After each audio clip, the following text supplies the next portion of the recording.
Good Friday, ladies and gentlemen. It is Chat with Mac. We're happy to have you. To all our newbies, if you will, thank you for joining us. Nadeem, how are you, sir? I'm doing great. Can't be better. It's it's cold outside, but it's It's kind of Chicago hot. cold It's outside. kind of hot in here, so well, I don't want to It's say hot. It's just because I wore, my hot clothes and, it's hot. But right. Yeah, um no, it's what 37 degrees in Chicago cold outside. It's actually interesting to see. yeah, yeah. And of course, being Houston, there's already been a few A fender benders 15 and car wrecks wreck, out there. right? Yeah, What? out by you, right? Yeah, yeah. So up on yeah, yeah, actually I was on my way over here, and usually I take the, the big flyover, whatever you call it, and that was all closed, so we had to take the side streets because apparently when the road, goes up in the air, the temperatures fall more and people didn't realize, so they were just driving normal speeds, and it not only goes up in the air, but it also kind of makes like an S curve. So of course, they hit a spot of black ice and boom, Yeah. um, but and no, the good thing is nobody died, and not like Goodness. in Fort Worth, that was pretty Yeah, bad. that's pretty But bad. yeah, a little fender bender, it happens. But Yeah. yeah, yeah, nothing drastic. But earlier when you sent me a message that you were ready, I was on a support call. You know, so I'm not gonna name any names. I told this customer, don't use the sink and try to automate so much that you lose track of what is what. And of Mm. course, you know, they do what I tell them not to do. So then now they have a folder that the main guy has shared with this lady, and then she creates a folder in her OneDrive for Business with the same exact name, Oh no. and then she's got it synced up so she can't tell the path because Mhm. Explorer will hide the path. So I told her, hey, if you're gonna do this, just use the browser. Don't sync it. Don't use Explorer because it's gonna confuse you. Oh no, I got it. It's like, lady, I know you don't got it because you can't even tell me how A is different from B. I mean, it's like a blind man leading, Read the line. Yeah. somebody in the dark. And it's like, come on. This Of is the course, day in the life of. I This is the spent, day in the Dean's life, ladies and gentlemen. This is what yeah, he. yeah. So of course I spent like an hour and a half sorting it out because this happened on multiple machines. Because what did she do? Not only did she not take my advice, but she did the same thing on multiple machines. She has like three machines. She did the same stuff on three machines. So now I have to log into each machine, clean that stuff up. On one machine, it was so bad, I told her, lady, look, I'm just going to create you a new profile. Let's get rid of the old profile. And that's what we did. And she was happy. She was like, oh, it's back to the way it should be. I'm like, yeah, but Yeah. wait until you start using it. It'll be the same way again because you don't listen. Yeah. Yeah. Gotta love But it. but I wasn't that mean to her. I mean, I was nice to her. I was like, oh yeah, it happens. It does because of No, users. because people don't. The people don't listen to the Dean. I mean. I mean, so it's not just a matter of listening to me. It's a matter of not being able to keep track of stuff they do not see that they cannot touch. It's Yeah. the same situation we ran into when first, those databases, when people started moving to SQL Server. We had companies that were putting stuff in spreadsheets, and they knew the spreadsheets because everything was right there. It was flat. Well, then when the databases came and we made an application on the front end, and on the back end, all the data was kept in a database. Well, now it wasn't flat anymore. They couldn't see it. And these databases had multiple dimensions, so it kind of boggled their mind as to where the data is, how it's laid out, how one field relates to another field. They just Mm, couldn't keep track of it. So I think that's what it is, people are going from the flat the feeling. I guess they're going from a flat Earth to a round Earth, and it's just Runner. boggling their mind. No, it's Hilarious. just of course that, and then dealing with other customers with basically simple stuff that we make a recommendation. It's for their own good. They don't follow it, and then all of Yeah. a sudden it's an emergency. So now they Yeah. expect us to drop everything and send somebody on site and fix it like yesterday, and it's like, wait a minute, this is a self-inflicted wound. Wound. Yeah. Yep. But anyway, so that's my rant. Well, let's go into another rant, if you will. So, ladies and gentlemen, I don't know if you remember last week, Nadeem, right before we ended our last session, he was talking about an iPad and a Microsoft Surface, and how the Surface, for lack of a better term, really didn't stack up, if you will, to the convenience of the iPad. So I really wanted Nadeem to kind of talk about that, because I know we have quite a few Apple users, but then we might have some people that are Microsoft users also. So I want him to elaborate on that. So here's the thing. First, let me just put a disclaimer out there. Yeah. We are a Microsoft partner, and we've been a Microsoft partner for like over 20 years. We have nothing to do with Apple. We don't even resell Apple products, right? Because Apple makes some huge demands if you want the privilege of selling their products. So we don't sell their products. However, when it comes to tablets, I think Apple knocked it out of the park, because I've worked with both the Microsoft Surface Pro in tablet mode and also the iPad, and I always go to the iPad. Yes, the Surface can run applications that my iPad cannot, but maybe my situation is a little different than everybody else, because I always have access to a remote machine that's running Windows that I can log in from my iPad or my Surface if I wanted to. Yes, there is a convenience for me to run certain applications, and we only have one application that requires Windows, which is our main line of business application. So for that, yes, I can run it locally on my Surface. However, I can run that same application in a remote Windows machine from my iPad. And the reason I keep reaching for my iPad is, number one, battery life. Number two, the interface. So that's just one application that does not run natively on the iPad, but I can still get to it by running it in Windows on a remote machine. However, the other side of the equation is, on Surface Pro, there are so many apps that I use on my iPad that do not exist on the Surface Pro. And even if they do exist, the interface is clunky at best. Mm. And I have an axe to grind with Microsoft. We've been their partner for 20 years. Yes, Microsoft comes in from the enterprise side, but one thing that Microsoft just cannot figure out is how polished the human interface needs to be for it to be a delightful experience. It's not delightful using Windows. It is clunky at best.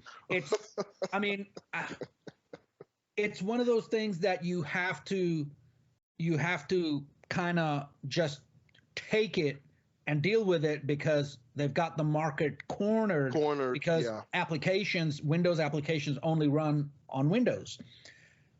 But now the beauty of it is that we can run Windows in a remote machine, and if we do that, then we can access that remote machine from any device. Now, I've worked with PCs, I've worked with high-end gaming machines, I've worked with Microsoft Surface Pro, Microsoft Surface Laptop, iPad, iPhone, whatever have you. I've worked with so many different devices. And if I needed to have just one device, of course, keeping in mind I still have access to my remote Windows machines.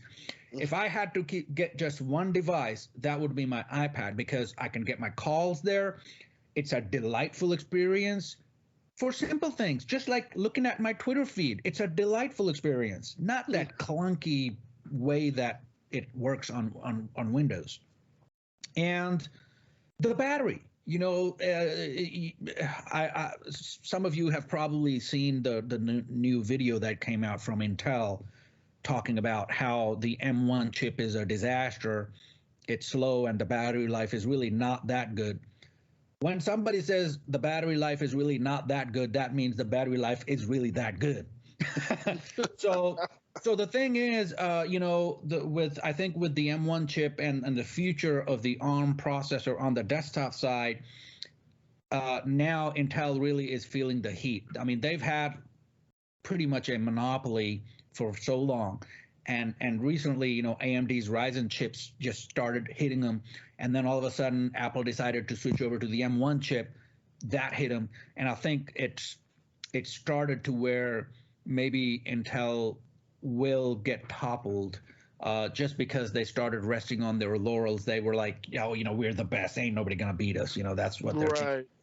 So, but the thing is, I have seen we've all seen the ARM processors, the Apple chips in the iPads. Great, fast, no sluggishness in the graphics. Even on the Windows Surface Pro, the latest Windows Surface Pro, I've had, like, I will compare it, like, so, and I'll give you a real world example. So when I first got my iPad, within the first year, I decided I was going to live 1 week with just my iPad. I wasn't going to have anything else. I wasn't going to have my PC. Now, this was scary at that time. All I had known was PC, and we had a lot more applications that required Windows to run. So for pretty much any work-related stuff, I had to log into a Windows machine somewhere, which I had running, in a cloud somewhere, and I often have several machines running. But I did spend 1 week without any PC, only with my iPad. And yes, initially I kind of felt like, oh, let me just throw the iPad aside and just get to my PC and I can get it done. But my PCs were totally off. They were not to be turned on. And nobody knew any different. I was taking support calls from my iPad connected to a remote Windows machine, and I was taking support calls, and nobody knew that I was on an iPad, and I didn't want them to know, because if they can sense that I was on an iPad, that means the iPad failed, or that means it's not ready, it's not fully baked yet. But that wasn't the case. So my experience was, I went a week with only iPad. As long as I have my remote Windows machine, I was fine. The human interface is the best part of the iPad. And I know Microsoft's been trying so hard, but it's still a clunky interface. Yeah. And it just aggravates me. It's like a car mechanic. After they've worked on people's cars all day long, they don't want that low sitting, hard suspension sports car to drive home at the end of the workday. They want some nice floaty boat-like, comfortable vehicle to drive home in. That's the way I am. I work with these Windows machines all day long, helping customers. At the end of the day, when I'm in bed and I'm doing something just for the fun of it, I want it to be a delightful experience. I don't want this, window coming up like shaky or kind of stuttering and stuff. I want it to flow smoothly, Yes. And that's where Apple really kicks it. It really works well. So come to today's time. We are recording this on my Surface Laptop 3, I believe this is. I have never touched the screen. I hate to touch the screen because it leaves fingerprints on there. The iPad, I don't have that problem because that's the only interface I have. And it almost is like you are interacting with the elements on the screen directly. Mm-hmm. With the mouse, even this is a Windows machine, and it has one of the best, pads out there. It's nowhere close to what you get with the Apple, device. The trackpad on the Apple side is just, it's like it's like a metal lever connected directly to the elements on the screen. It feels Yeah. like that. On a Windows machine, it's always a little flaky, like you're scrolling and it's like, yeah, okay, I'm gonna scroll, or it doesn't it's never it's never the same experience. Now, granted, Windows 10 has made huge strides, but it's still not there. I still use the only reason I use Windows is for my line of business application, which only runs on Windows. And the reason I use Microsoft's Laptop 3 here is because we get huge discount on it for not for NFR. Basically, it's an NFR product, so not for resale. We get huge discounts. We don't get any discounts from Apple, but yet I have a Apple iMac that I use at the house. I had to pay full price just like anybody else, but it's such a delightful experience. And at the end of the day, it was worth it to me to spend that money and just have something that I enjoy working with as opposed to just making do. So I have the Microsoft Surface, the newest one that I think just came out. I got it maybe 3 months ago. And I would actually have to echo a lot of what you said. Disclaimer, I'm not here to bash Microsoft. Like you said, we have a very heavy relationship with them, but I was definitely expecting a little bit more, especially as it pertains to the performance side.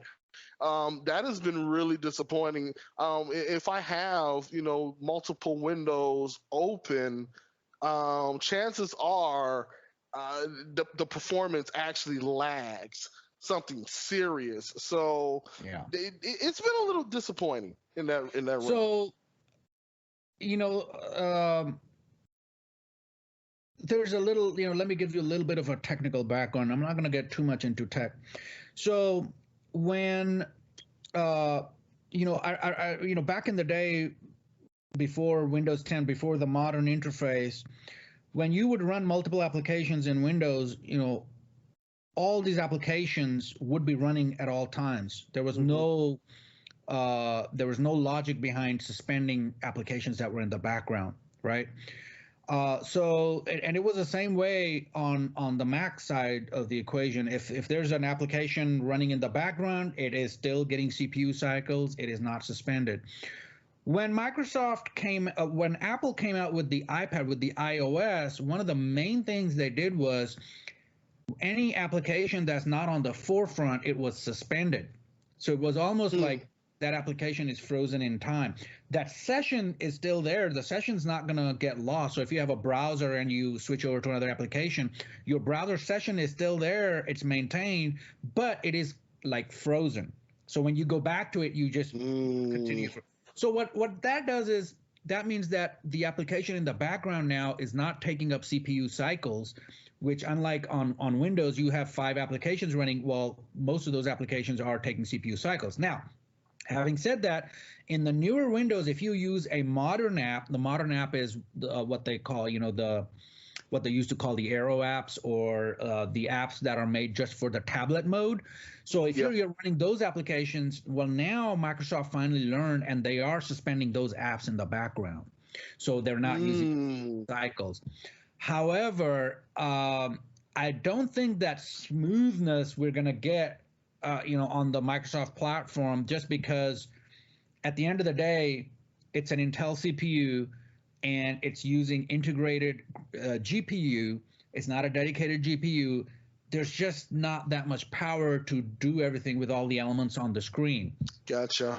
And that's why I think Microsoft is kind of floating the idea of Windows X. They came out with the Microsoft Surface Pro X, and they're floating the idea of Windows X, because Windows 10X, because I think that's where it's going to be, is an ARM based or a reduced instruction set based chip that can do a lot more when it comes to the GPU capability, as opposed to an Intel chip with an integrated GPU, which just gets by. It's nothing to talk about. Gotcha. And that's why on most of the Apple MacBooks, I mean, I think back from 2010 or even before then, all the Pro line of Apple MacBooks, they used to have dedicated GPUs. Yep. And one thing that Apple did really good was the machines had the ability to seamlessly switch between the integrated GPU and the dedicated GPU. So if an application didn't require that heavy graphics work, it would use the integrated GPU to save battery. But then when it required heavy graphics work, it would seamlessly switch to the dedicated GPU for that performance. So it was like the best of both worlds kind of deal. So yeah, there's ultimately here's what it comes down to. Microsoft is coming from an enterprise side of things. What do we have in enterprise? Enterprise, I mean, fairly recently had DOS-based type applications. They didn't care about what that interface. They didn't care about the beauty of the interface or the delightful experience. All they cared about was crunching those numbers, and that's where Microsoft is coming from, as opposed to Apple, which is coming from that delightful experience. Yeah, that makes a lot of sense, actually. And there's some happy medium in the middle there where everybody's going to meet, but we're not there yet. And I think Microsoft's kind of invested a lot of money trying to move more into the consumer side of things. And actually, I think there was an idea like recently, something about them trying to buy out some big consumer service, I believe. Have you heard of that? No. Well, so there's a rumor. I haven't even looked. I haven't had time to look, but I think they are trying to buy Pinterest. Really? Now, just so transparency, I am a Pinterest user. A lot of my kitchen ideas, because I cook, so I have a lot of Pinterest ideas for my dream kitchen. So Microsoft trying to buy Pinterest for what is that? Why? I guess. So Microsoft wants to get in the consumer space. Mm-hmm. It wants very badly to get into that consumer space. And it's trying to buy its way into that consumer space. And by the way, that never works. That's never a good way to go about it, just, buying your way into a whole new industry. No, yeah. You have to have it has to develop organically. You have to have your DNA basically have that essence, It's not as simple as you buy something and it probably what'll happen is even if they buy it, they'll probably run it into the ground and pretty soon it'll be gone. And oh no. But the thing is, Microsoft is trying very hard to get into that consumer space, which, kudos to them. They are spending a lot of money in that space. So, but I think, just buying your way into a certain market, it never works. Yeah. Huh. I didn't know that. That's interesting. Yeah. And by the way, folks, we don't rehearse these. So these are live recordings. These are live. Yep. And so Mac didn't really know about this Pinterest. I thought it was news. I mean, it's news to it was news, so I thought everybody knew it, but I guess not. No, I had no clue. Yeah. I had no clue whatsoever. That's interesting. Like I said, it's a rumor, but I think there are some closed door talks about them wanting to buy it. So that's interesting. Yeah. Huh. Well, I mean, let's see what happens. I mean, you talked about this last week, and it's funny. My brother is a computer geek. I mean, this is what he does for a living, also. And he was saying, he was like, "Man, I kind of wish I could have been on with you guys so I could talk about that, because that's exactly how I feel about Microsoft and and Apple." I actually had him look at it, and he was like, I feel the exact same way. And this is, my brother started off, of course, like everybody else, with Microsoft and doing all things Microsoft. And then he's become a lot more partial. Now he's a little bit weird. He loves Linux and all the other good stuff, but he's become real partial when it comes to Apple because of, like you said. So, in the old days, I used to explain it this way. There was a fight there was a fight, a battle between Microsoft with Windows and Linux. Yeah, There was a battle, yeah. and Apple won. Apple wasn't even in the battle, and they won because of what? BSD. So BSD, a lot of the commands are basically, very similar in BSD. It's just, think of it like a variant of Linux, but it's not Linux. But and some people are passionate about that little distinction. So there was a big battle between Microsoft, between Windows and Linux, and Apple won using their BSD. So and I tell people, look, the OS does not matter. Use whatever makes you most productive. Me, I'm most productive when I'm using Mac OS. However, Microsoft makes it very hard for me to use Mac OS when I'm out and about, on my handle, because I used to have a MacBook Pro, finally got rid of it because, Microsoft said, "Hey, you want some Microsoft Surface devices? We'll give you half off." I'm like, "Well, shoot, I'll take it." but my desktop is still an iMac, and I love using that device. It's just, it's such a quality experience. It is. I mean, I've toyed. I mean, it's not in my budget, but I was like, man, I had a buddy that did a lot of he was doing, kind of animation, and he was like, Mac, if I would have done this on my Microsoft desktop, he said I probably would have burnt out my CPU years ago. He's been able to use the iMac seamlessly and without really having to replace it because of the like you said, the experience. So I toyed with it, but my God, it's a lot of money. So, I used to have a MacBook Pro. It was a late 2011 MacBook Pro, and that's the only device I've had that had lasted me more than 2 years. Usually, and hopefully my Surface laptop will be better, but usually within the first 2 years, a Windows-based device has kind of crapped out for me for one reason or another.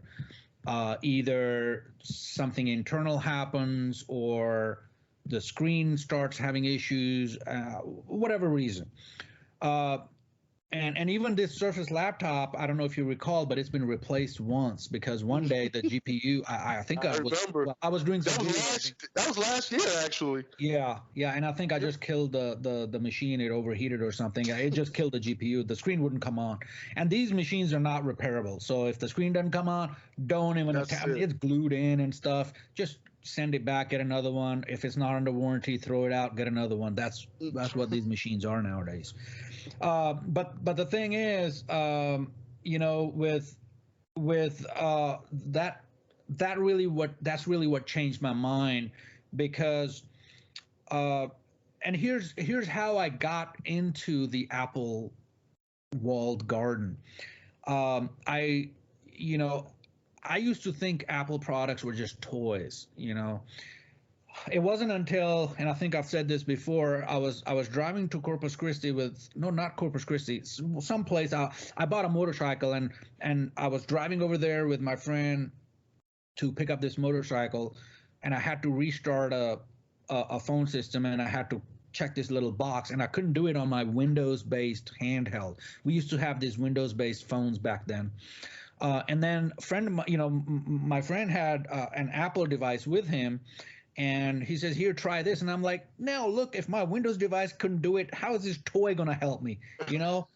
And he says, "No, just try it." And I did it, and I was like, shoot, if I couldn't click that radio button with that stylus, how am I going to click it with my finger? He said, "Well, just unpinch to zoom in." I was like, "What?"